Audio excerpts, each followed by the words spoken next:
Anand, your business studies mentor, और आज हम करेंगे chapter number 5, organizing. Now, without wasting any further time, let's get started. So now, our first topic is introduction. तो अब एक overview ले लेते हैं. हमें पता है कि मैनेजमेंट के हमारे 5 functions हैं. पहला planning, second organizing, third staffing, fourth directing and fifth controlling. अब प्लानिंग में हमने ये देख लिया कि हमें कौन कौन से गोल्स अचीव करने और कैसे कैसे अचीव करने हैं. तो प्लानिंग में हमने थ्योरेटिकली सारा एक प्लान बना लिया कि हमें क्या क्या कैसे कैसे अचीव करना है. अब उन सारे गोल्स को अचीव करने के लिए कौन से रिसोर्सेज कहाँ पे किस टाइम क्यों होने चाहिए, क्यों यूटिलाइज करना है उन्हें, हम ये सारा कुछ ऑर्गेनाइजिंग में सीखते हैं. So organising is the process of defining roles, assigning duties and using resources to achieve goals effectively. अब ऑर्गेनाइजिंग क्या है? ऑर्गेनाइजिंग एक प्रोसेस है जो हमें रोल्स डिफाइन करता है कि किस एम्प्लॉय का हमारे ऑर्गेनाइजेशन में क्या क्या रोल है. असाइन ड्यूटीज असाइन करता है कि किस एम्प्लॉयज को क्या क्या ड्यूटीज करनी चाहिए. And using resources to achieve goals effectively हमें बताता है कि हमें रिसोर्सेज कहाँ पे कैसे सही तरीके से यूटिलाइज करने चाहिए ताकि हम अपने गोल्स को इफेक्टिवली अचीव कर पाएं. Organizing means bringing together people, resources and tasks to achieve goals efficiently. अब ऑर्गेनाइजिंग का क्या मतलब है? ऑर्गेनाइजिंग क्या करता है? सारे लोगों को मतलब सारे एम्प्लॉयज को, सारे रिसोर्सेज को और सारे टास्क को इकट्ठा लेकर आता है ताकि हम अपने गोल्स को इफिशिएंटली अचीव कर पाएं. Now steps in organising. पहला, identify and divide work. Break work into smaller tasks to avoid confusion and share the load. अब सपोज हमारे स्कूल में एक एनुअल फंक्शन हमें ऑर्गेनाइज करना है, तो एक एनुअल फंक्शन जो है एक बहुत कॉम्प्लेक्स टास्क है. उसके लिए हमें गेस्ट की लिस्ट देखनी होती है, म्यूजिक एंड लाइटिंग देखना होता है, कैटरिंग देखनी होती है, सारी परफॉर्मेंसेस देखनी होती है, सारे स्टूडेंट्स को मैनेज करना पड़ता है. तो अपने आप में बहुत कॉम्प्लेक्स सा टास्क है. तो अब अगर हम इसे ऐसे ही गोल्स को अचीव करने पे आए तो हम तो कंफ्यूज हो जाएंगे कि ये करना है, फलाना करना है, ढमकाना करना है. तो इसके लिए हम जो है पूरे कॉम्प्लेक्स टास्क को यानी पूरे एनुअल फंक्शन के टास्क को एक छोटे छोटे टास्क में डिवाइड कर देते हैं. मतलब हमने जैसे देख लिया कि हमें म्यूजिक एंड लाइटिंग चाहिए, हमें डांसेस चाहिए, हमें गेस्ट की लिस्ट चाहिए, हमें इनवाइट भेजने हैं, हमें केटरिंग करनी है. तो हमने पूरे फंक्शन को छोटे छोटे टास्क में डिवाइड कर लिया और अब हम वो टास्क लोगों को दे देंगे ताकि वो उन्हें अचीव कर पाए और कोई भी कंफ्यूजन हमें ना रहे. Second, departmentalisation.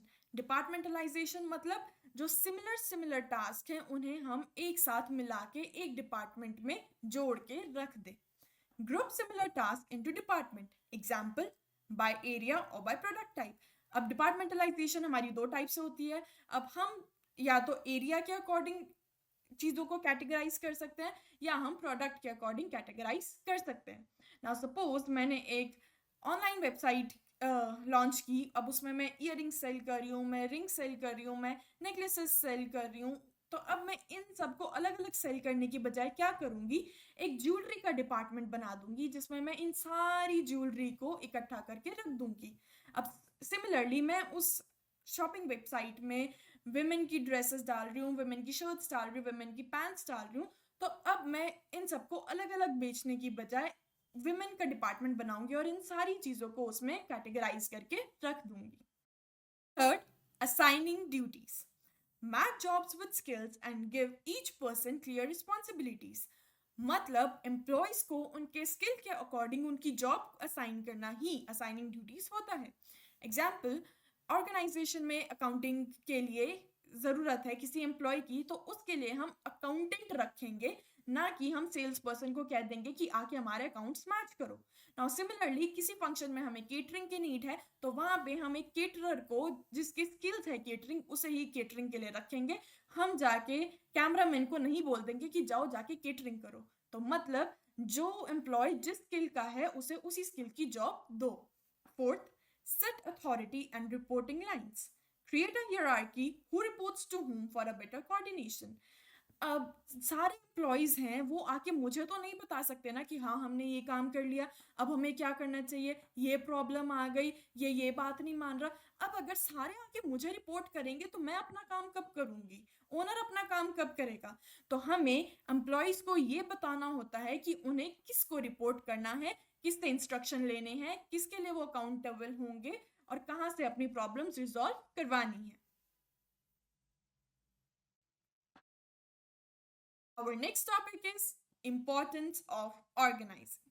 First, specialization. Workers focus on specific tasks, improving efficiency and expertise.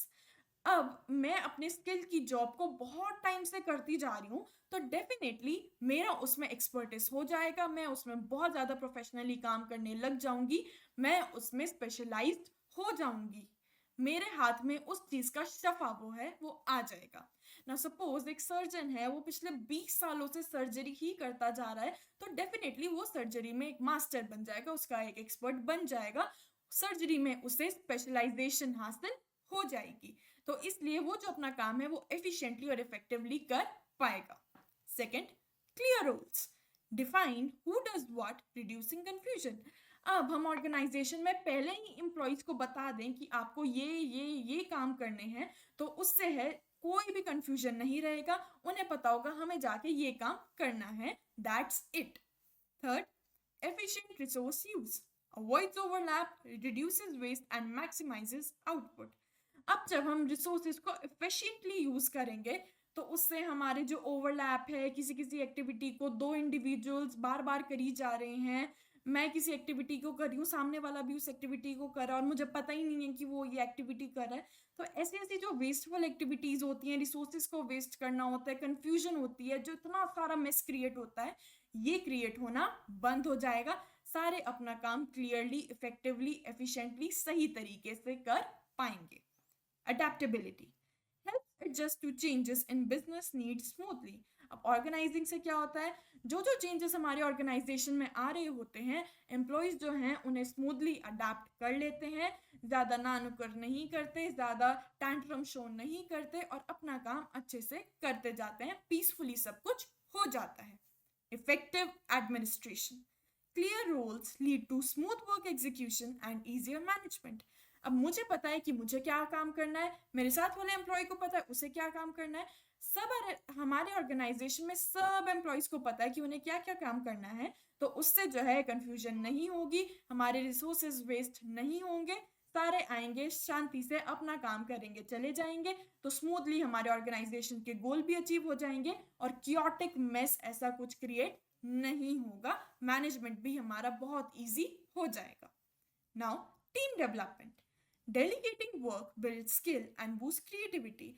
हम सामने वाले को कोई काम डेलीगेट करेंगे, किसी काम के लिए रिस्पॉन्सिबल बनाएंगे, तो वो उसमें अपने स्किल्स भी डेवलप करेगा, वो अपनी क्रिएटिविटी भी लाएगा, वो इनोवेटिविटी भी लाएगा, वो उस काम को बहुत अच्छी तरह से, बहुत क्रिएटिव इनोवेटिव तरीके से कर पाएगा। Next, growth and expansion enables adding new products, locations or jobs for business growth। अब हमारी ऑर्गेनाइजेशन में सब कुछ बहुत स्मूथली चल रहा है, सबको पता है कि उन्हें क्या क्या काम करना है, कहाँ कहाँ पे काम करना है, कहाँ पे कौन कौन से रिसोर्सेज यूटिलाइज करने हैं, सब कुछ बहुत पीसफुली और कोऑर्डिनेटेड तरीके से चल रहा है। तो अगर फ्यूचर में जाके हमें किसी प्रोडक्ट को अपने ऑर्गेनाइजेशन में ऐड करना पड़ा, या हमें ऑर्गेनाइजेशन की ब्रांच किसी और लोकेशन पे खोलनी पड़ी, या हमें ऑर्गेनाइजेशन को ग्रो करना पड़ा, अपने बिजनेस को ग्रो करना पड़ा, तो वो बहुत ईजिली और स्मूथली हो जाएगा, बहुत सारा मेस क्रिएट नहीं होगा। What is organization structure? Organization structure is the framework that defines how tasks, people and resources are coordinated to achieve goals। Organization structure क्या है? ऑर्गेनाइजेशन स्ट्रक्चर हमारा ऑर्गेनाइजेशन का एक पूरा फ्रेमवर्क है, पूरा ढांचा है, जो बताता है कि हमारे टास्क, हमारे लोग और हमारे रिसोर्सेज को कैसे कोऑर्डिनेट करना चाहिए, ताकि वो पीसफुली और स्मूथली अपने टास्क कर पाए और ऑर्गेनाइजेशन के गोल्स को अचीव कर पाए। अब जैसे हमारे ह्यूमन स्केलेटल होता है, हमारा ह्यूमन बॉडी होती है, उसका हमारी बोन्स का जो ढांचा होता है, तो हमें पता होता है कि जो स्कल में बोन्स है उनका ये फंक्शन है, हमारी जो जॉइंट वाली बोन्स है उनका ये फंक्शन है, हमारी लेग्स वाली बोन्स है उनका ये फंक्शन है। तो वैसे ही ऑर्गेनाइजेशन में जब सबको सबके फंक्शन बहुत ज़्यादा क्लियरली पता होते हैं तो हमारा काम पीसफुली हो जाता है और गोल्स भी अचीव हो जाते हैं।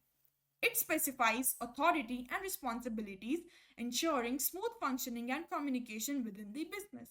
अब ये आपको बता देता है, एम्प्लॉयज़ को बताता है कि उनकी रिस्पॉन्सिबिलिटी क्या है, उनकी अथॉरिटी क्या है, वो किसको ऑर्डर दे सकते हैं, किससे ऑर्डर लेना चाहिए, उन्हें किससे कम्युनिकेट करना है, कैसे फंक्शन करना है। जब हर चीज़ इतनी क्लियर होती है तो हमारा काम ऑर्गेनाइजेशन में बहुत आसानी से हो जाता है, मैनेजमेंट बहुत ईजी रहता है। Why it is important? पहला, helps manage growing complexity in business. अब हमारे बिजनेस जो बढ़ता है तो उसमें चीज़ें भी बहुत ज़्यादा कॉम्प्लेक्स होने स्टार्ट हो जाती हैं। तो जब हमें सारी चीज़ें क्लियरली पता होंगी तो हमारी बिजनेस कॉम्प्लेक्सिटी जो होगी हमें इतनी दिक्कत नहीं देगी, हम उसे स्मूथली हैंडल कर पाएंगे। Second, facilitates coordination and team work. जब सबको पता होगा उन्हें किससे कम्युनिकेट करना है, किससे ज़्यादा बात पूछनी है, किससे ऑर्डर लेने हैं, किसको ऑर्डर देने हैं, जब सब कुछ इतना क्लियरली डिफाइन होगा तो हमारा कोऑर्डिनेशन भी बहुत अच्छा होगा और हमारा टीम वर्क भी बहुत ज़्यादा अच्छा होगा। Third, ensures clarity in roles and responsibility. जब सारे एम्प्लॉयज़ को ये पता होगा कि उन्हें क्या क्या रोल करना है और उनकी क्या क्या रिस्पॉन्सिबिलिटी इस ऑर्गेनाइजेशन में है। Next, types of organization structures. अब हमारे ऑर्गेनाइजेशन स्ट्रक्चर्स दो टाइप के होते हैं, पहला functional, second divisional. Now functional structure group similar jobs into departments based on specific functions. अब हम स्पेसिफिक फंक्शंस वाली सिमिलर जॉब्स को जब एक डिपार्टमेंट में इकट्ठा कर देते हैं based on their functions, based on their task, based on कि वो क्या क्या फंक्शन परफॉर्म कर रहे हैं, उसे हम फंक्शनल स्ट्रक्चर कहते हैं। Example, marketing, production, finance. अब हमें दिख रहा है कि ये चार एक्टिविटीज जो है ये सारी ना मार्केटिंग से रिलेटेड है, ये चार जो है वो प्रोडक्शन से रिलेटेड है, ये पांच जो है वो फाइनेंस से रिलेटेड है। तो अब हम उन्हें अलग अलग करने की बजाय सबको ग्रुप करके अलग अलग डिपार्टमेंट में ऑर्गेनाइज कर देते हैं उनके फंक्शंस के बेसिस पे, उसे फंक्शनल स्ट्रक्चर कहते हैं। अब इसके एडवांटेजेस क्या होते हैं? पहला, प्रमोट स्पेशलाइजेशन एंड एफिशिएंसी। ये क्या होता है कि स्पेशलाइजेशन भी प्रमोट करता है और हमारी एफिशिएंसी भी प्रमोट करता है। जब हमने सारे सिमिलर टास्क को इकट्ठा कर दिया, सारे जो उस डिपार्टमेंट में लोग हैं वो सारे सिमिलर टास्क कर रहे हैं, तो अब वो एक दूसरे को हेल्प भी कर सकते हैं, बता सकते हैं कि कौन सा टास्क कैसे होना चाहिए, एक दूसरे को एनकरेज कर सकते हैं और इससे हमारे जो टास्क हैं वो एफिशिएंटली और इफेक्टिवली हो जाते हैं और हम जो हैं उसमें स्पेशलाइज भी हो जाते हैं क्योंकि हम जो टास्क कर रहे हैं वो हमारे स्किल के अकॉर्डिंग है। Second, reduces duplication of effort, saving cost। जब एक ही डिपार्टमेंट में सिमिलर एक्टिविटीज आ गई तो अब हमें ये खतरा नहीं है कि सामने वाला जना भी जो मैं एक्टिविटी कर रही हूँ उसे रिपीट कर लेगा, बार बार डुप्लीकेशन ऑफ एक्टिविटीज होगा जिससे हमारे रिसोर्सेज वेस्ट होंगे, क्योंकि उस डिपार्टमेंट पे हम इफेक्टिवली कम्युनिकेट कर लेंगे कि कौन सा टास्क कौन जना कर रहा है, इससे वो एक्टिविटी बार बार रिपीट नहीं होती। Third, easier to train employees and maintain control within departments। जब एक डिपार्टमेंट में सारी सिमिलर काम करने वाले एम्प्लॉयज हैं तो उन्हें ट्रेन करना भी इजी हो जाता है और उन्हें कंट्रोल में रखना, डिसिप्लिन में रखना भी बहुत ज़्यादा इजी हो जाता है। डिसएडवांटेजेस, पहला, departments may prioritize their goals over company goals. जब एक डिपार्टमेंट में सारे सिमिलर जॉब वाले बंदे हैं तो अब वो क्या करेंगे, वो डिपार्टमेंट के गोल्स को कंपनी की गोल से ऊपर रख सकते हैं जिससे कंपनी के गोल्स को अचीव करने में दिक्कत हो सकती है। Second, coordination between departments can be difficult. अब दो अलग अलग डिपार्टमेंट्स के बीच में कोऑर्डिनेशन बिठाना एक बहुत बड़ी दिक्कत हमारे लिए प्रूव हो सकती है। And third, limited flexibility and exposure for employees in other functions। अब सपोज मैं एक अकाउंटेंट हूँ और मैं 10 साल से अकाउंट्स को ही मेंटेन करती जा रही हूँ, तो अगर कोई अब मुझे तो 10 साल से अगर मैं सेम जॉब करती आ रही हूँ, मुझे किसी और जॉब का एक्सपीरियंस होगा ही नहीं, मुझे यही नहीं पता चलेगा कि कोई और जॉब को कैसे करते हैं, किसी और चीज़ की रिस्पॉन्सिबिलिटी को कैसे लेते हैं। Divisional structure groups jobs based on products, regions और कस्टमर सेगमेंट्स। जब हम जॉब्स को उनके प्रोडक्ट्स के बेसिस पे, रीजन के बेसिस पे और किस टाइप का कस्टमर है उस बेसिस पे ग्रुप कर देते हैं, उसे हम डिविजनल स्ट्रक्चर कहते हैं. Each division operates as a separate unit with its own resources and management. अब हर एक डिवीजन को जो हमने ग्रुप कर दिया, हर एक डिवीजन के अपने रिसोर्सेज होंगे, अपने मैनेजमेंट होंगे. हर डिवीजन अपन खुद को अपने तरीके से मैनेज करेगी, अपने तरीके से रिसोर्सेज को यूटिलाइज करेगी. वो अपने आप में एक अलग सेपरेट यूनिट बन जाती है. नाउ सपोज, जैसे मैंने आपको पहले भी एग्जांपल दिया था, मैंने एक ऑनलाइन वेबसाइट लॉन्च करी, शॉपिंग वेबसाइट. उसमें मैंने सारी ज्वेलरी के प्रोडक्ट्स को इकट्ठा करके ज्वेलरी में रख दिया. विमेन से रिलेटेड सारी जो चीज़ें थी क्लोथिंग में, मैंने उसे विमेन्स क्लोथिंग में रख दिया. जितने भी फुटवेयर थे उन्हें मैंने फुटवेयर में डाल दिया. तो ऐसे जब मैंने अलग अलग प्रोडक्ट के बेसिस पे डिविजन्स बना दी, उसे हम डिविजनल स्ट्रक्चर कहते हैं. तो इसमें हर एक डिवीजन का अपना मैनेजमेंट रहेगा, अपने रिसोर्सेज रहेंगे और वो अपने तरीके से ऑपरेट करेगी. Advantages: promotes product specialization and faster decision making. अब जब हमने अलग अलग प्रोडक्ट्स के टाइप के बेसिस पे हमने ग्रुपिंग कर दी, डिविजन्स बना दिए, तो उससे क्या होगा, हम अपने प्रोडक्ट्स में स्पेशलाइजेशन हासिल कर पाएंगे, हम अपने प्रोडक्ट्स के डिसीजंस में एक्सपर्ट बन पाएंगे और हम डिसीजंस भी हैं वो फास्टर ले पाएंगे. Second, divisional heads are accountable for profits, ensuring focus on performance. अब जो डिविजनल हेड्स हैं वो ही उस डिवीजन के प्रॉफिट्स के लिए अकाउंटेबल होंगे. उन्हें ही सारा हिसाब देना पड़ेगा कि उन्हें कितना प्रॉफिट हुआ, क्यों हुआ, अगर लॉसेस हो रहे हैं तो क्यों हो रहे हैं, उन्होंने ऐसा क्या डिसीजन लिया. इस सब के लिए वो ही अकाउंटेबल होंगे. तो वो इंश्योर करेंगे कि उनकी परफॉर्मेंस, उनकी डिवीजन की परफॉर्मेंस जो है वो बहुत अच्छी रहे और उन्हें प्रॉफिट हो. Third, easier to expand by adding new divisions. अब इसे एक्सपैंड करना बहुत ज़्यादा इजी होता है. नाउ सपोज मैंने एक ज्वेलरी की डिवीजन बनाई हुई थी, मैंने विमेन क्लोथिंग की बनाई हुई थी, मैंने फुटवेयर की बनाई हुई थी. अब एकदम से ग्रोसरी आ गई तो अब मुझे इन सब में अलग अलग चीज़ें ऐड करने की ज़रूरत नहीं पड़ेगी, क्योंकि ग्रोसरी के प्रोडक्ट्स अलग है, मैं उसकी एक सेपरेट डिवीजन तैयार कर दूंगी. Disadvantages: higher cost due to duplication of resources. अब हर डिवीजन के अपने अपने रिसोर्सेज हैं. अगर इधर ये वाला रिसोर्स चाहिए हो, अगर इधर पैसा चाहिए इस डिवीजन में, सामने वाली डिवीजन को भी पैसा चाहिए, उसके अलग वाली डिवीजन को भी पैसा चाहिए, इधर लैंड चाहिए, उधर भी लैंड चाहिए, तीसरी को भी लैंड चाहिए. तो हमें जो है रिसोर्सेज को बहुत ज़्यादा डुप्लीकेट करना पड़ जाता है और ये हमें बहुत ज़्यादा महंगा पड़ता है. सेकेंड, कॉन्फ्लिक्ट्स में rise between divisions over resources और प्रायोरिटीज़. अब जो डिविजन्स हैं उनके बीच में लड़ाइयाँ हो सकती हैं कि आपने इन्हें ये रिसोर्स ज़्यादा दिए, हमें नहीं दिए, आप इन्हें प्रायोरिटी देते हो, हमें नहीं देते, हमारी बात तो कोई सुनता ही नहीं. ये ऐसे जो हैं बहुत ज़्यादा कॉन्फ्लिक्ट हो सकती हैं, बहुत ज़्यादा कलेश हो सकते हैं. And third, divisional managers may prioritize their division goals over the company's. जैसे पहले फंक्शनल मैनेजर जो था वो डिपार्टमेंट्स के गोल्स को कंपनीज के गोल से ऊपर रखता था. सेम खतरा यहाँ पे भी है. डिविजनल जो मैनेजर है वो डिवीजन के गोल्स को कंपनी के गोल से ऊपर रख सकता है, जिससे हमें ऑर्गेनाइजेशन के गोल्स को अचीव करने में दिक्कत हो सकती है. Now our next topic is types of organization. अब हमारी ऑर्गेनाइजेशन जो है वो दो टाइप की होती है, पहली फॉर्मल, दूसरी informal. Now formal organization: a formal organization is the official structure created by management to achieve specific goals. अब जब हमारी मैनेजमेंट जो है वो एक पूरा ऑफिशियल स्ट्रक्चर बना देती है ऑर्गेनाइजेशन के गोल्स को अचीव करने के लिए, उसे हम फॉर्मल ऑर्गेनाइजेशन कहते हैं. It is guided by rules, procedure and clearly defined rules. अब और फॉर्मल ऑर्गेनाइजेशन में रूल्स भी होंगे, प्रोसीजर्स भी होंगे और क्लियरली डिफाइंड रूल्स भी होंगे. मतलब कौन सा एम्प्लॉय क्या क्या काम करेगा, अगर उन्हें कम्युनिकेशन करनी है तो किस रूट से करेंगे, ये सब कुछ पूरा रूल्स एंड प्रोसीजर से डिफाइन किया गया होता है. Now second, informal organization. Informal organization arises naturally when employees interact socially beyond their formal roles. अब जो एम्प्लॉयज़ हैं वो खाली अपने फॉर्मल रोल्स तो करेंगे नहीं, वो आपस में इंटरेक्ट भी करेंगे, आपस से रोज़मर्रा की बात भी करेंगे. हो सकता है स्पोर्ट्स से रिलेटेड बात करें, एंटरटेनमेंट से रिलेटेड बात करें, या ग्लोबल आजकल जो चल रहा है उससे रिलेटेड बात करें, या पर्सनली कोई बात करें. तो जब एम्प्लॉयज़ ऐसे बियॉन्ड ऑफिशियल रोल्स इंटरेक्ट करते हैं तो हमारी इनफॉर्मल ऑर्गेनाइजेशन क्रिएट अपने आप ही हो जाती है. It is fluid, has no fixed rules and evolves based on relationship. अब ये जो है फ्लूइड होती है, मतलब फ्लूइड का क्या होता है कि आप उसे जिस कंटेनर में डालो वो इसकी शेप ले लेगी। तो मतलब इनफॉर्मल ऑर्गेनाइजेशन का कोई रिजिड स्ट्रक्चर नहीं होता, इसे जैसे करते जाओगे ये उस चीज़ की शेप लेती जाएगी, इसके कोई फिक्स रूल नहीं होते, और ये एम्प्लॉयज के आपस में रिलेशनशिप कैसी है उस बेस पे चेंज होती रहती है।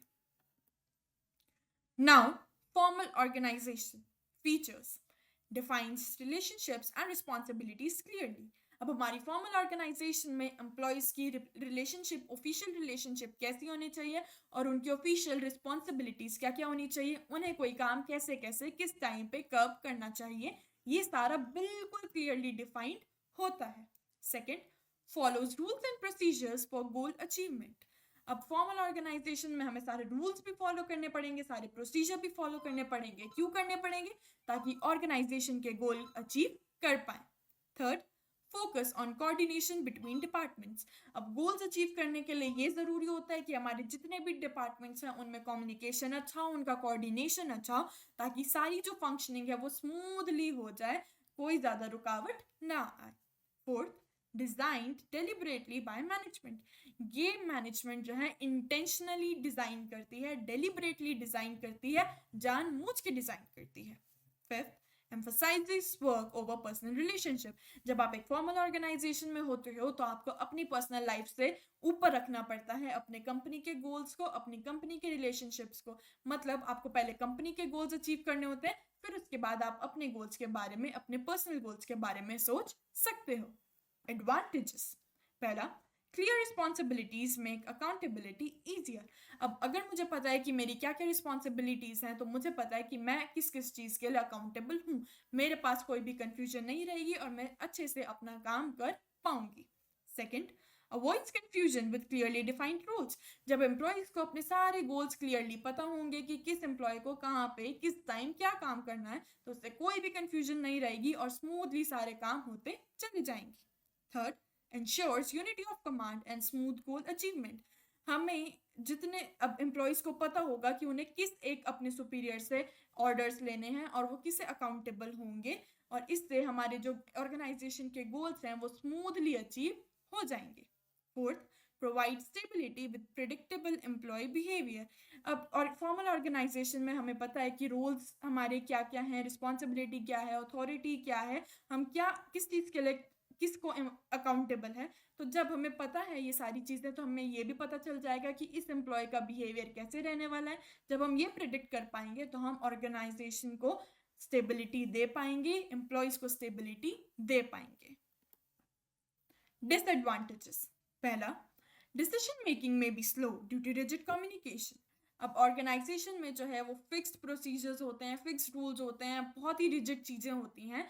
तो जब हम मुझे कोई चीज़ कम्युनिकेट करने में इतने सारे रूल्स और प्रोसीजर्स को फॉलो करना पड़ेगा, तो मैं जो इन्फॉर्मेशन कम्युनिकेट करना चाह रही हूँ, जिस तक कम्युनिकेट करना चाह रही हूँ, वो बहुत ज़्यादा स्लो पहुँचेगी। जब वो इन्फॉर्मेशन ही स्लो पहुँची तो ऑर्गेनाइजेशन की जो डिसीजन मेकिंग होगी वो भी स्लो हो जाएगी, वो भी डिलेड हो जाएगी। Second, limited scope for creativity due to strict rules. अब हमारी ऑर्गेनाइजेशन में बहुत ज़्यादा स्ट्रिक्ट रूल्स हैं, रिजिड प्रोसीजर हैं, तो जब इतना कुछ सारा इन्वायरमेंट इतना स्ट्रिक्ट तरीके से चलता है तो उससे हमारी क्रिएटिविटी और इनोवेटिविटी भी कम हो जाती है। थर्ड, फोकस ऑन स्ट्रक्चर में ओवरलुक पर्सनल रिलेशनशिप। अगर हम अपने ऑफिशियल रिलेशनशिप और रिस्पॉन्सिबिलिटीज को बहुत ज़्यादा फोकस में रखेंगे तो उससे जो हमारी पर्सनल रिलेशनशिप है उस पर फर्क पड़ सकता है। Next, informal organization features emerges naturally within the formal structure। ये जो ऑर्गेनाइजेशन होती है हमारी इनफॉर्मल ऑर्गेनाइजेशन, ये अपने आप ही आ जाती है हमारी फॉर्मल ऑर्गेनाइजेशन में, इसे हमें अलग से बनाने की कोई नीड नहीं होती। Second, group norms define behaviour instead of rules. अब मेरा जो है एम्प्लॉयज़ के साथ एक ग्रुप है, मैं उनके साथ फ्रेंडली चैट कर सकती हूँ, तो अब कोई ऑर्गेनाइजेशन का रूल हम पे लागू नहीं होगा कि हमें ऐसे ही बात करनी है, मुझे इस इंसान को ये नहीं कह देना। जो हमने आपस में अपने ग्रुप रूल्स बनाए होंगे वो हमारी इनफॉर्मल ऑर्गेनाइजेशन को रूल करेंगे, ना कि कोई फॉर्मल ऑर्गेनाइजेशन के बनाए हुए मैनेजमेंट द्वारा rules. Third, communication flows freely not in fix direction. मैं जिससे मर्जी कम्युनिकेट करूं, कोई मुझे रोकने टोकने वाला नहीं होगा और मुझे किसी से फिक्स डायरेक्शन में कम्युनिकेशन नहीं करनी। ऐसा कोई रूल नहीं है कि मैं सिर्फ इससे कम्युनिकेट कर सकती हूँ, इससे नहीं कर सकती। नहीं, मैं जिससे मर्जी चाहूँ मैं उससे कम्युनिकेट कर सकती हूँ। Fourth, has no formal structure, only social relationships. अब इनफॉर्मल ऑर्गेनाइजेशन का नाम से ही पता लगता है इनफॉर्मल है, कोई फॉर्मल स्ट्रक्चर नहीं है, सिर्फ सोशल रिलेशनशिप के बेसिस पे ये चल रही है। हमारी दूसरे लोगों से किस तरह की रिलेशनशिप है, ये सिर्फ उस बेसिस पे हमारी ऑर्गेनाइजेशन इनफॉर्मल जो है वो चल रही होती है। एडवांटेजेस, पहला, फास्टर कम्युनिकेशन एंड फीडबैक। अब यहाँ पे कोई रिजिड रूल्स एंड प्रोसीजर्स तो नहीं है कि इससे कम्युनिकेट करना, इससे नहीं करना। मैं इंफॉर्मेशन देने लगी तो पहले मैंने अपने सुपीरियर को दी, उसने अपने सुपीरियर को दी, उसने अपने सुपीरियर को दी, ऐसी कोई झंझट नहीं होता। मैं जिससे मर्जी कम्युनिकेट कर लूँ, तो इससे हमारी जो कम्युनिकेशन है वो फास्टर होती है और हमें सामने वाले से फीडबैक भी उतनी ही जल्दी मिल जाता है। Second, fulfil social needs, improving job satisfaction. जो इनफॉर्मल ऑर्गेनाइजेशन है वो हमारी सोशल नीड्स को फुलफिल करती है, हमारी फ्रेंडशिप को फुलफिल करती है और हमारी जितनी भी सोशल नीड्स है उन्हें फुलफिल करती है। इससे हमारा जॉब सेटिस्फैक्शन और भी अच्छा हो जाता है। जब हमें पता होता है कि हम ऑर्गेनाइजेशन में आएंगे और हमें हमारे एक फ्रेंड सर्कल मिलेगा जो हमसे बहुत अच्छे से बात करेगा, हमें मोटिवेट करेगा, हमें एनकरेज करेगा, एक पॉजिटिव वर्क एनवायरनमेंट होगा, तो हमें हमारी जॉब में सेटिस्फैक्शन मिलेगा। And third, helps test plans and policies through informal feedback. अब ऑर्गेनाइजेशन में है, कोई नई पॉलिसी आई, नई प्लान आया, तो उसे एम्प्लॉयज आपस में इनफॉर्मल तरीके से डिस्कस तो करेंगे, अपने फीडबैक देंगे, तो उससे उस पॉलिसी या प्रोसीजर पे जो भी फीडबैक है वो हमें बहुत जल्दी मिल जाता है। डिसएडवांटेजेस, पहला, rumours can harm the organization. जब इनफॉर्मल स्ट्रक्चर में हमारी कम्युनिकेशन बहुत फास्ट है, इंफॉर्मेशन बहुत फास्ट फैल जाती है हर डायरेक्शन में, तो इसका नेगेटिव एस्पेक्ट ये है कि वो इन्फॉर्मेशन रूमर्स भी हो सकती हैं। इससे हमारी ऑर्गेनाइजेशन में रूमर्स बहुत जल्दी फैल सकती हैं। सेकंड, रेजिस्टिंग टू चेंज में हिंडर ग्रोथ। अब हो सकता है कि एक एम्प्लॉय का ग्रुप हो, उसे कोई नई प्लान या पॉलिसी पसंद ना आया हो और वो उसे रेजिस्ट करे, तो इससे हमें बहुत ज़्यादा दिक्कत हो सकती है ऑर्गेनाइजेशन के गोल्स को अचीव करने में और उस प्लान या पॉलिसी को इम्प्लीमेंट करने में।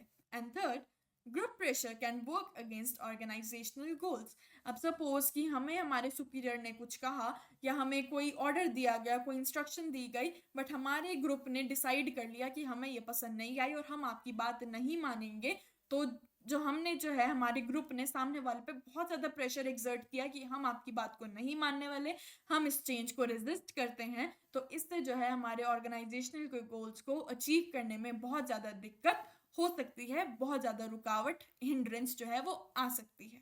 Delegation, delegation means transferring some of the manager's authority and responsibility to subordinates. अब जब हमारे मैनेजर अपने कुछ काम, अपने कुछ टास्क, अपनी कुछ जिम्मेदारियां जो हैं वो अपने सबऑर्डिनेट्स की तरफ ट्रांसफर कर देता है, उसे हम डेलीगेशन कहते हैं। It allows managers to focus on important tasks while subordinate handle routine work. अब अगर रोजमर्रा के काम, डेली ऑपरेशंस भी मैनेजर हैंडल करेगा तो वो अपने इंपॉर्टेंट डिसीजंस कब लेगा? तो मैनेजर क्या करता है, जो डेली ऑपरेशंस होते हैं, डेली टास्क होते हैं, वो अपने सबऑर्डिनेट्स को कहता है करने के लिए और कहता है कि जितने भी इंपॉर्टेंट डिसीजंस होंगे अब वो मैं लूंगा। की एलिमेंट्स ऑफ डेलीगेशन। अब हमारी डेलीगेशन के 3 मेन एलिमेंट्स होते हैं, पहला authority, second responsibility and third accountability. Now first, authority, the right to make decisions and give order. अब हमारे डिसीजंस लेने का जो हक है और सामने वाले को ऑर्डर देने का जो हक है उसे हम अथॉरिटी कहते हैं। Flows from top to bottom in an organization. अब जो अथॉरिटी है वो टॉप टू बॉटम फ्लो करती है, मतलब जो टॉप लेवल एग्जीक्यूटिव है वो मिडिल लेवल मैनेजमेंट को ऑर्डर देगा, मिडिल लेवल मैनेजमेंट जो है वो सुपरवाइजर्स को ऑर्डर देगा, मतलब जो हमारे सीनियर्स होते हैं वो सबऑर्डिनेट्स को ऑर्डर देते हैं। Helps maintain discipline and order. अब जब मैं सामने वाले को ऑर्डर दे सकती हूँ, मैं उसे बता सकती हूँ कि किस काम को किस तरह, कब, कैसे करना चाहिए और वो सामने वाला भी मेरी बात मानेगा, तो उससे ऑर्गेनाइजेशन में डिसिप्लिन भी मैं मेंटेन कर पाऊंगी और ऑर्डर भी मेरा ही चलेगा।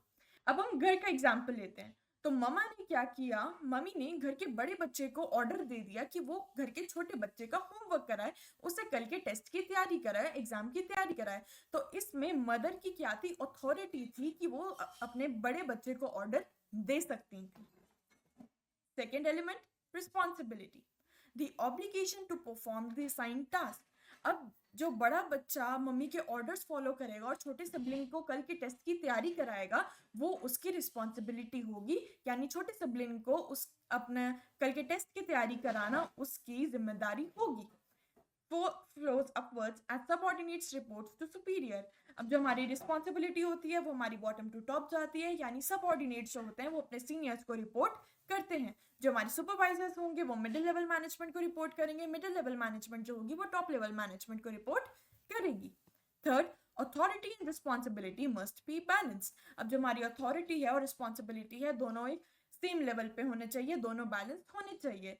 अब अगर मम्मा ने बड़े बच्चे को ऑर्डर दे दिया कि वो छोटे बच्चे को कल का टेस्ट की तैयारी करवाए, और अगर इसमें बड़े बच्चे के पास बहुत ज्यादा अथॉरिटी है कि अब वो छोटे बच्चे को डांट मार कुटाई पिटाई सब कर सकता है, वो तो छोटे वाले का बुरा हाल करके रख देगा, तो इसमें वो अपनी पावर का मिसयूज करेगा।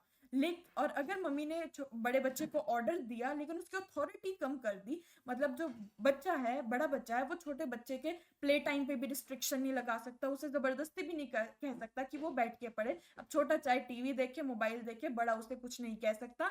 तो अब अगर कल के टेस्ट की तैयारी नहीं होगी तो उसमें गलती बड़े बच्चे की निकलेगी, बड़ा बच्चा छोटे बच्चे को टेस्ट की तैयारी नहीं करा पाएगा, यानी वो अपना टास्क कंप्लीट नहीं कर पाएगा। Third, accountability, being answerable for the outcome of the task.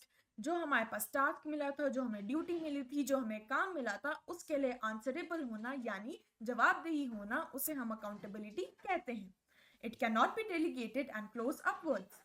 अब अगर छोटे बच्चे के नेक्स्ट डे एग्जाम में मार्क्स अच्छे नहीं आए तो फंसेंगी हमारी मम्मी आके चाहे भले ही बाद में जो बड़ा बच्चा उसे 4 बातें सुना दे, लेकिन उस काम के लिए उस टास्क के लिए अकाउंटेबल मम्मी ही रहेंगी। टीचर जाके बड़े बच्चे को 4 बातें नहीं सुनाएगी, बड़े बच्चे को डांटेगी नहीं कि छोटे बच्चे के एग्जाम में मार्क्स क्यों नहीं आए, वो पीटीएम में मम्मी को ही बुला के कहेगी कि आप अपने बच्चे को नहीं पढ़ाते हो। यानी जो हमारी अकाउंटेबिलिटी है वो डेलीगेट नहीं हो सकती, उसकी जिम्मेदारी हम अपने सबऑर्डिनेट की तरफ नहीं डाल सकते, और जो अकाउंटेबिलिटी है वो अपवर्ड फ्लो करती है, यानी बॉटम टू टॉप की तरफ जाती है। जो सुपरवाइजर्स होंगे वो हमारे मिडिल लेवल मैनेजमेंट को अकाउंटेबल होंगे, और मिडिल लेवल मैनेजमेंट जो है वो टॉप एग्जीक्यूटिव को अकाउंटेबल होगा। Ensured through regular feedback and supervision। अब अकाउंटेबिलिटी को हम कैसे इंश्योर करते हैं, हम रेगुलर फीडबैक लेते रहेंगे और सुपरविजन करते रहेंगे। मम्मी देखती रहेगी कि बड़ा बच्चा जो है वो टेस्ट की तैयारी ढंग से करा रहा है या नहीं करा रहा, और छोटा बच्चा टेस्ट की तैयारी ढंग से कर रहा है या नहीं कर रहा। Next, importance of delegation. पहला, effective management reduces the manager's workload। अब मैनेजर के पास बहुत सारा काम होता है, उसे डिसीजंस भी लेने हैं, डेली का काम भी करना है, तो इतने सारे काम को मैनेजर जो है वो अकेला नहीं कर पाता। वो जब काम अपने सबऑर्डिनेट को बांट देता है तो उससे उसका वर्कलोड रिड्यूस हो जाता है। allows managers to focus on key priorities। अब जब मैनेजर का वर्कलोड रिड्यूस हो गया, अब उसे डेली के झंझटों में नहीं पड़ना, उसे डेली के काम नहीं देखने, तो वो अपनी की प्रायोरिटीज अपने मेन डिसीजंस ऑर्गेनाइजेशन के लिए ले सकता है। Second, employee development, build trust and confidence in employees. अब जब एम्प्लॉयज उस रिस्पॉन्सिबिलिटी को लेंगे, उस टास्क को करेंगे, तो उससे मैनेजर का जो है एम्प्लॉयज में ट्रस्ट भी बढ़ेगा और कॉन्फिडेंस भी बढ़ेगा। Increases their self esteem and job satisfaction. अब जब एम्प्लॉयज को मैनेजर ने काम करने के लिए दिया और एम्प्लॉयज ने वो ड्यूटी करी, अपनी जॉब करी, वो काम किया और वो काम अच्छे से हो भी गया, तो एम्प्लॉयज में है कॉन्फिडेंस आ जाता है, एक सेल्फ एस्टीम बढ़ जाता है कि हाँ मैं ये काम कर सकता हूँ, और वो अपनी जॉब से बहुत ज़्यादा सेटिस्फाइड हो जाते हैं। Third, employee development provides employees opportunities to learn and grow। अब जब मैनेजर तो है अपनी ड्यूटीज कुछ अपने सबऑर्डिनेट्स को दे देगा, एम्प्लॉयज को दे देगा, तो एम्प्लॉयज के पास नई नई अपॉर्चुनिटीज आ जाती हैं नए नए काम को सीखने के लिए, और जब वो नए नए काम सीखेंगे यानी नए नए स्किल्स डेवलप करेंगे, तो उससे उनकी करियर में ग्रोथ भी होगी। prepares them from higher roles and responsibilities। अब जब वो मैनेजर्स के टास्क को संभालने लगेंगे तो एम्प्लॉयज में कॉन्फिडेंस आएगा कि हाँ मैं अपनी अपर पोजीशन के यानी मैनेजर की पोजीशन के काम को हैंडल कर सकता हूँ, मतलब मैं अब हायर पोजीशन के लिए तैयार हो सकता हूँ। Fourth, facilitates growth, trains employees to handle roles in new projects or branches. अब जब हमारे एम्प्लॉय इतने सारी रिस्पॉन्सिबिलिटी, इतने नए नए टाइप के रोल्स कर लेगा, इतने नए नए टाइप्स के टास्क हैंडल कर लेगा, उसमें कॉन्फिडेंस होगा, सेल्फ एस्टीम होगा, तो अब वो ऑर्गेनाइजेशन में होने वाले नए नए प्रोजेक्ट्स में नए नए रोल्स को हैंडल कर पाएगा. Now, fifth, establishes hierarchy, defines reporting relationships and authority levels. अब डेलीगेशन क्या करता है, वो हमें हमारी रिपोर्टिंग रिलेशनशिप बता देता है, मतलब ये बता देता है कि हमें किससे ऑर्डर लेने हैं और किसको बाद में रिपोर्ट करना है. और अथॉरिटी लेवल्स को भी वो क्लियरली डिफाइन कर देता है, मतलब मैं एक एम्प्लॉय हूँ, मुझे किससे ऑर्डर लेने हैं और मैं किसे ऑर्डर दे सकती हूँ, वो ये बात बिल्कुल क्लियरली बता देता है. Sixth, improves coordination, clarifies duties and responsibilities to avoid confusion. अब जब सारे एम्प्लॉयज़ को पता होगा कि उनकी ड्यूटीज़ क्या हैं, उनकी रिस्पॉन्सिबिलिटीज़ क्या हैं, उनकी अथॉरिटी क्या है, उनकी अकाउंटेबिलिटी क्या है, जब सारे एम्प्लॉयज़ को ये सारी बातें क्लियर होंगी तो उससे कन्फ्यूजन नहीं होगा. वो आएंगे अपनी अथॉरिटी, अपनी रिस्पॉन्सिबिलिटी, अपनी अकाउंटेबिलिटी, अपना सारा काम ढंग से स्मूथली करेंगे और ऑर्गेनाइजेशन के गोल्स भी स्मूथली अचीव हो पाएंगे. कोऑर्डिनेशन क्योंकि बहुत ज़्यादा अच्छा हो पाएगा, हम एम्प्लॉयज़ के बीच का टीम वर्क जो है वो बहुत ज़्यादा अच्छा हो पाएगा.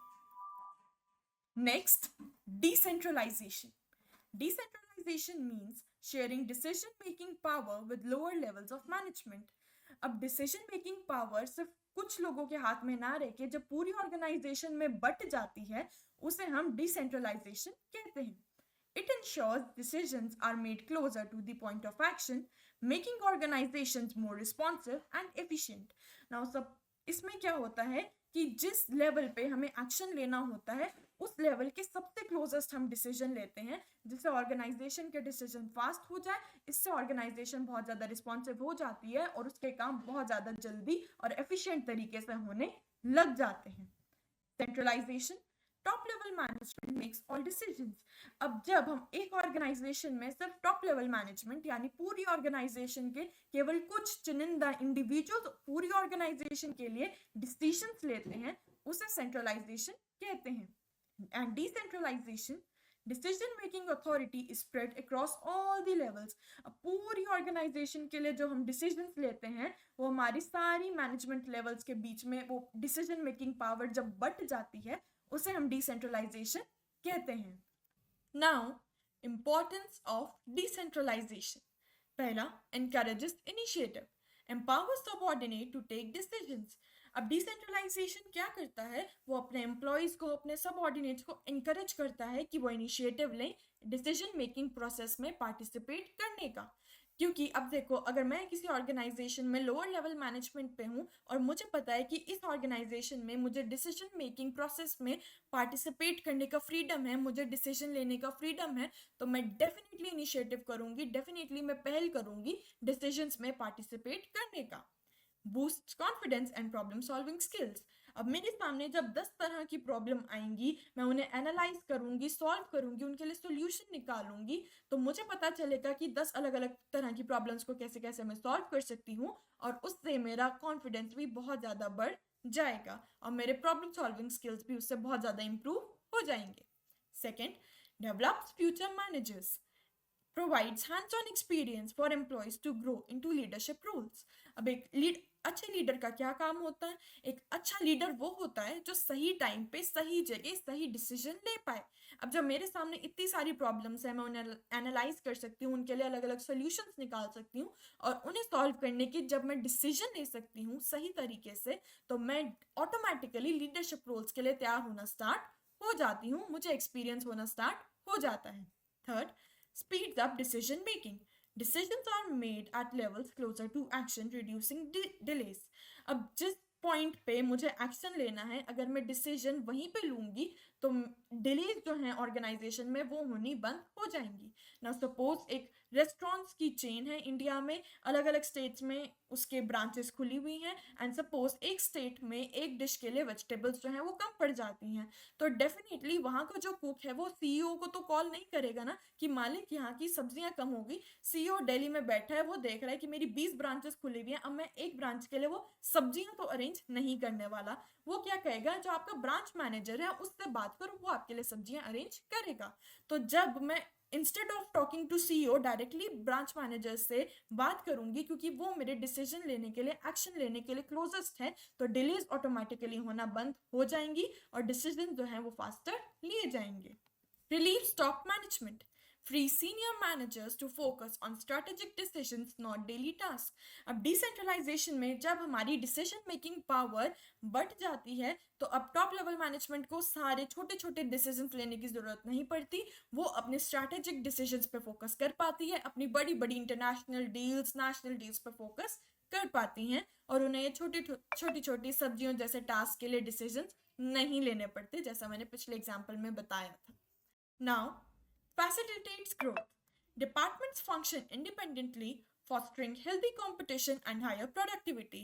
अब जो डिपार्टमेंट्स हैं वो इंडिपेंडेंटली काम करना स्टार्ट हो जाते हैं और इससे क्या होता है, हमारा हेल्दी कंपटीशन स्टार्ट हो जाता है और हायर प्रोडक्टिविटी स्टार्ट हो जाती है, यानी कि एम्प्लॉयज जो हैं वो और बेटर परफॉर्म करना स्टार्ट हो जाते हैं, जिससे ऑर्गेनाइजेशन के गोल्स बहुत ज़्यादा जल्दी अचीव हो सकते हैं और ऑर्गेनाइजेशन में ग्रोथ हो सकती है। Now improves control, makes it easier to evaluate each department's performance and take corrective action. अब इससे हम अलग अलग डिपार्टमेंट्स की परफॉर्मेंस को इजीली evaluate कर सकते हैं, ये देख सकते हैं कि कौन सा डिपार्टमेंट कितना अच्छा परफॉर्म कर रहा है और अगर किसी डिपार्टमेंट में कोई गलती हो रही है तो उसके लिए हम करेक्टिव एक्शन ले सकते हैं, उसे हम इजीली सही कर सकते हैं। Now, our next topic and the last topic of this chapter is balancing centralization and decentralization. Complete centralization और डिसेंट्रलाइजेशन इज अनरियलिस्टिक। अब हम किसी भी ऑर्गेनाइजेशन को पूरी तरह से या तो सेंट्रलाइज या पूरी तरह से डिसेंट्रलाइज नहीं कर सकते। कुछ डिसीजंस ऐसे होते हैं जो सिर्फ टॉप लेवल मैनेजमेंट ले सकती है और कुछ डिसीजंस ऐसे होते हैं जिन्हें टॉप लेवल मैनेजमेंट को लेने की जरूरत नहीं होती, वो मिडिल लेवल मैनेजमेंट और सुपरवाइजर्स अपने लेवल पे ले सकते हैं। तो इसलिए किसी भी ऑर्गेनाइजेशन में सेंट्रलाइजेशन और डिसेंट्रलाइजेशन दोनों का बैलेंस जरूरी होता है। Major policy decisions centralized, operational decisions decentralized, यानी कि किसी भी ऑर्गेनाइजेशन के जो मेजर पॉलिसी डिसीजंस हैं, जो बड़े बड़े डिसीजंस हैं, जो पूरी ऑर्गेनाइजेशन का फ्यूचर जो है वो डिसाइड करते हैं, वो हमारे सेंट्रलाइज्ड होने चाहिए, यानी पूरी ऑर्गेनाइजेशन के कुछ चुनिंदा इंडिविजुअल्स टॉप लेवल मैनेजमेंट के हाथ में होने चाहिए और जो हमारे डेली ऑपरेशनल डिसीजंस हैं, रोजमर्रा के डिसीजंस हैं, वो हमारे मिडिल लेवल मैनेजमेंट और सुपरवाइजर्स अपने लेवल पे ले लेने चाहिए उन्हें, यानी कि वो डिसीजंस जो हैं वो हमारे डिसेंट्रलाइज होने चाहिए। Decentralization boost efficiency, fosters growth and develops future leaders. अब डिसेंट्रलाइजेशन क्या करती है, एफिशिएंसी बढ़ाती है, ग्रोथ जो है उसे ऑर्गेनाइजेशन को ग्रो करने में हेल्प करती है और हमारे फ्यूचर लीडर्स को तैयार करती है। However, it must be balanced carefully to avoid disintegration or organizational unity. अब इसे हमें सेंट्रलाइजेशन के साथ बैलेंस करके रखना चाहिए, वरना हमारी ऑर्गेनाइजेशन में डिसइंटीग्रेशन हो सकता है और ऑर्गेनाइजेशनल यूनिटी भी कॉम्प्रोमाइज हो सकती है। So now, thank you for your precious time for listening to this lecture. और आज हमारा चैप्टर नंबर 5 ऑर्गेनाइजेशन फिनिश हो गया है। If you have any doubts regarding this chapter और regarding any chapter in business studies, you can comment in the comment section and we will try to resolve it as soon as possible. आपको अगर किसी और chapter की video चाहिए वो भी आप कमेंट सेक्शन में डाल सकते हैं, मेंशन कर सकते हैं और हम जल्द से जल्द उस चैप्टर की वीडियोस के साथ आएंगे। And all the best for your boards, all the best for your preparation and bye bye.